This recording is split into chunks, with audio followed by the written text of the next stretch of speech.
Praise the Lord. இயேசுவின் ரத்தம் ஜெயம். தினமும் இயேசு நிகழ்ச்சிக்கு உங்களை கர்த்தராகிய இயேசு கிறிஸ்துவின் நாமத்தில் வரவேற்கிறேன். செய்தியினுடைய தலைப்பு 2 வாசல்கள். ஆதார வசனம் மத்தேயு 7ஆம் அதிகாரம் 13-14 வசனங்கள். இடுக்கமான வாசல் வழியாய் உட்பிரவேசியுங்கள். கேட்டுக்கு போகிற வாசல் விரிவும் வழி விசாலமாயிருக்கிறது. அதன் வழியாய் பிரவேசிக்கிறவர்கள் அநேகர். ஜீவனுக்கு போகிற வாசல் இடுக்கமும் வழி நெருக்கமுமாயிருக்கிறது. அதை கண்டுபிடிக்கிறவர்கள் சிலர். கிறிஸ்துவுக்குள் அன்பானவர்களே, 2 வாசல்களை பற்றி வசனம் அழகாய் நமக்கு சொல்லுகிறது. கேட்டுக்கு போகிற வாசல், ஜீவனுக்கு போகிற வாசல். இந்த இடத்தில் கர்த்தர் நமக்கு சொல்கிறார், நீ ஜீவனுக்கு போகிற வாசலை தெரிந்திடு என்கிறார். பின்னாடி விளக்குகிறார், எப்படி ஜீவனுக்கு போக வாசல் எப்படி இருக்கும், கேட்டுக்கு போகிற வாசல் எப்படி இருக்கும், நம்ம எங்கே கொண்டு போய் விடும் என்பதையெல்லாம் நமக்கு விளக்கி கொடுக்கிறார். ஆனால் நம்முடைய கரிசனமுள்ள தகப்பன் நம்மை சொல்கிறார், ஜீவனுக்கு போகிற வாசல் சிரமம்தான், ஆனால் நீ அதை தேர்ந்தெடு என்கிறார். அது எப்படி இருக்கும் என்று விளக்குகிறார்.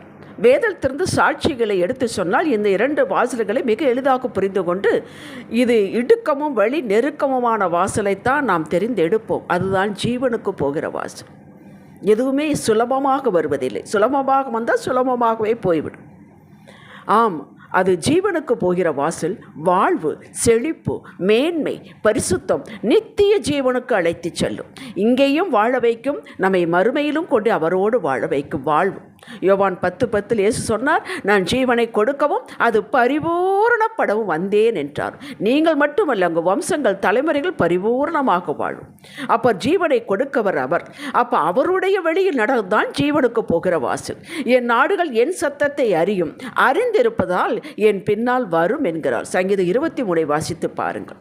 இயேசு ஜீவனுக்கு நேராக, ஆசீர்வாதத்திற்கு நேராக, சுகத்திற்கு நேராக, நன்மைக்கு நேராக, சமாதானத்திற்கு நேராக நடத்துகிறார்.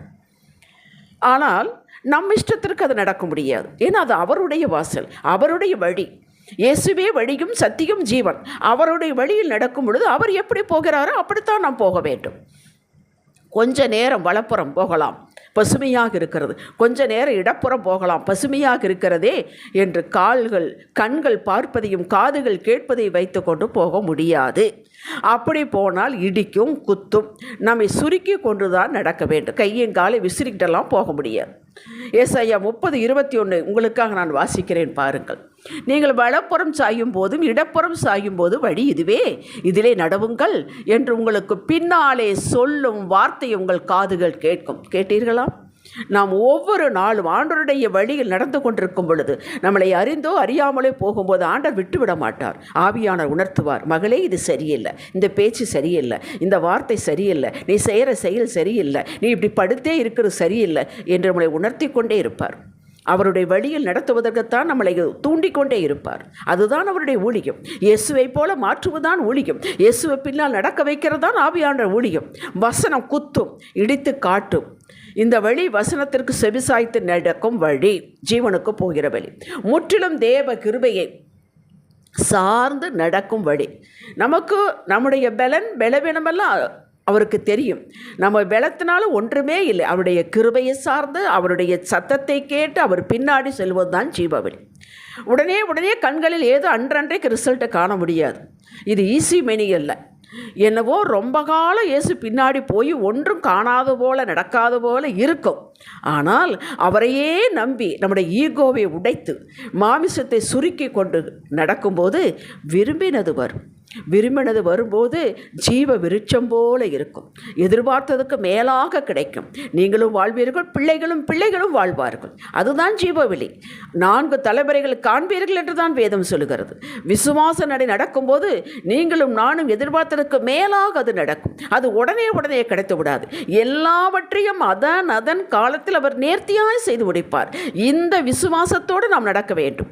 இன்றைக்கு ஒன்று கிடைக்கவில்லை, இன்றைக்கு கொஞ்சம் கஷ்டமாக இருக்கிறது, எத்தனை நாளைக்குத்தான் இப்படி நடக்கிறது, இருந்தாலும் அதையும் வைத்துக்கொண்டு இன்னைக்கு நடவுங்கள். அடுத்த ஸ்டெப்பில் வெற்றி இருக்கிறது. இந்த வெற்றியின் வாசல், வெற்றியாளர் இயேசு நம் முன்னே செல்கிறார். நாம் அவரோடு இணைந்து இசைந்து நடந்தால் போதும். கிடைக்குமோ கிடைக்காதோ, நடக்குமோ சந்தேகத்திற்கு இடமே இல்லைங்க. அந்த இதே உங்களுக்கு தேவையில்லை. இந்த இடுக்கமான வாசல் வழியாக கிருபையை முற்றிலும் சார்ந்திருக்க அந்த வாசல் வழியாக நடப்பவர்களுக்கு வெற்றி உறுதி, நிச்சய வெற்றி உறுதி, நித்திய ஜீவன் உறுதி, மேன்மை சுகம் உறுதி.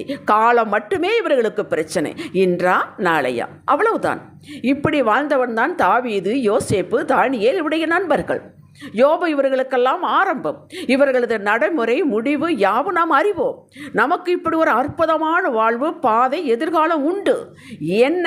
நமது மாமிசம் சாக வேண்டும், நம்ம சுயம் கொஞ்சம் சாக வேண்டும், இந்த சுயத்தை கொஞ்சம் அடக்கி வைக்க வேண்டும், அதில் நாம் பழகி கொள்ள வேண்டும். ரோஷம், மன்னிக்கும் உடைய தன்மை, சோம்பேறித்தனம் இவைகளை கொஞ்சம் பாதிக்கும், குத்தும். நினைத்ததை பேச முடியாது, பயம் வரும், நாவடக்க வேண்டும், பயத்தோடு இருக்க வேண்டும், தெய்வ பயம் வேண்டும். ஆவியானவர் நம்மை நடத்துவார். என்ன பேச வேண்டும் என்பது ஆவியானவர் நமக்கு கற்றுக் கொடுப்பார். அப்படித்தான் வேதம் சொல்கிறது. நீ எதை பேசலாம், எப்படி பேசலாம் என்று கவலைப்படாதே. அந்தந்த நேரத்தில் ஆவியானவர் வாயிலே வார்த்தையை வைப்பார் என்றல்லவா வேதம் சொல்கிறது. நாம் அவர்களை சந்திக்க போகிறோமே, அப்படியெல்லாம் கேட்பாங்களே, கவலைப்பட வேண்டிய அவசியமில்லை. அவர்களை காட்டில் பெரியவர் உங்களுக்குள்ளே இருக்கிறார். பாதையை பற்றி கவலையே வேண்டாம். முள்ளு, கல், மலை, பள்ளம், தாக்கு என்றால், தடைகள் என்றால் நமக்கு நீக்கி போடுகிறவர் முன்னாலே செல்கிறார். நாம் முன்னாலே செல்ல, அவர்தான் முன்னாலே செல்ல பாதையை செவ்வையாக்கி கொண்டே நடக்கிறார். நாம் சுலபமாக அவர் பின்னாலே செல்கிறோம். ஏசாயா 45:2 வாசியுங்கள். இந்த பாதையில் நடப்பவருக்கு ஒரு புரோட்டோகால் உண்டு. இதை கடைப்பிடிப்பதற்கு கிருபையும் உண்டு. கேட்டிற்கு போகிற வாசல் விரிவு, வழி விசாலம், ஒன்று நம்மளை குத்தாது, இடிக்காது. எப்படி வேணாலும் பேசலாம், சபைக்கு போகலாம், போகாமல் இருக்கலாம். யார் என்னை கேள்வி கேட்க முடியாது. நான் அப்படித்தான் எனக்கு தோன்றுகிறதான் செய்வேன். இதுவரை நன்றாகத்தானே நடந்தது, இனியும் நன்றாக நடக்கும், எனக்கு தெரியும். இதையெல்லாம் கேட்டுக்கு போகிற வாசல். சினிமா, டிராமா பார்ப்பது ஒன்று தவறு இல்லையே. இது ஒரு பொழுதுபோக்கு. உலகத்தில் தானே இருக்கிறோம், உலகத்தோடு ஒத்து போக வேண்டும். நன்று தின்கிற கூட்டத்தில் இருந்தால் நடுத்துண்டு என்னுடையது என்று எடுத்துக்கொள்ள வேண்டும். இப்படிலாம் வியாக்கியானம் பண்ணும். இல்லாவிட்டால் பிழைக்க முடியாது என்று தனக்குத்தானே வழிகளை அமைத்து கொண்டு இது சரிதான் என்று மார்க்கு போட்டுக்கொண்டு நடப்பவர்கள். இப்படிப்பட்ட மனிதர்களை பிரியப்படுத்தவர்கள். இவர்கள் தேவனையும் பிடிப்பார்கள் ஆசீர்வாதத்திற்கு. கருவேப்பிள்ளை போல ஆரம்பத்தில் அருமையாகத்தான் இருக்கும், புத்திசாலித்தனம் போலவும் இருக்கும். இது கேட்டிலே, மரணத்திலே, அழிவிலே, பிரிவினையிலே, அந்தகாரத்திலே கொண்டு போய் விட்டது என்று ஏராளமான சாட்சிகள் உண்டு. அது போன பின் அடைந்த பின் தான் நொந்து கொள்வார்கள். வர வர பலவீனம் அடைவார்கள். இதில் போனவன் தான் சவுல் ராஜா, பார்வோனின் சேனை. சவுல் ராஜா கர்த்தருக்கு காத்திருக்குதல் அவனுக்கு வேதனையாக இருந்தது. மக்கள் பிரிந்து போய் விடுவார்களோ சந்தேகம், சிதறி போய் விடுவார்களோ, நம்மை மதிக்காமல் போய் விடுவார்களோ, மக்களுக்காக அதை பின்பற்றினான். மக்களை பிரியப்படுத்தினான். தேவனுக்கு கீழ்ப்படியாமல் போய் கனவீனப்படுத்தினான். தாவீதின் மகன் அப்சலோம் இந்த வாசல் வழியாய் போய் வாழ்வை இழந்தான். மக்களே, ஆரம்பத்தில் சிரமமாயிருக்கும். ஜீவனுக்கு போகிற வாசல் சிரமமாகத்தான் இருக்கும். பின் பழகி கொண்டால் இந்த வாசல் பாடம் கற்றுக்கொண்டே வெற்றியை சுதந்திரித்து கொண்டே நடக்கலாம். வெற்றி எடுத்துக்கொண்டே நாம் நடக்கலாம். பாடுபடுதல் இருந்தால் ஆளுகை செய்யலாம். பாடே வேண்டாம் என்றால் ஆளுகை கிடையாது. இந்த வழியாய் நம்மோடு இயேசு கூடவே வருகிறார். அவர் பார்த்து கொள்வார். கேட்டுக்கிற போகிற வாசல் 2 வாசலுக்குமே சைன்போர்டு கிடையாது.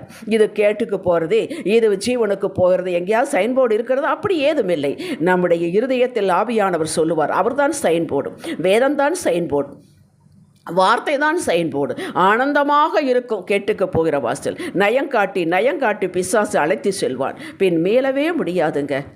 அதில் பாதாளத்துக்குள்ளே தான் கொண்டு போய் விடுவான். அதுவரை அவன் ஓய மாட்டான். இன்றே உங்களது பாதையை தெரிந்தெடுங்கள்.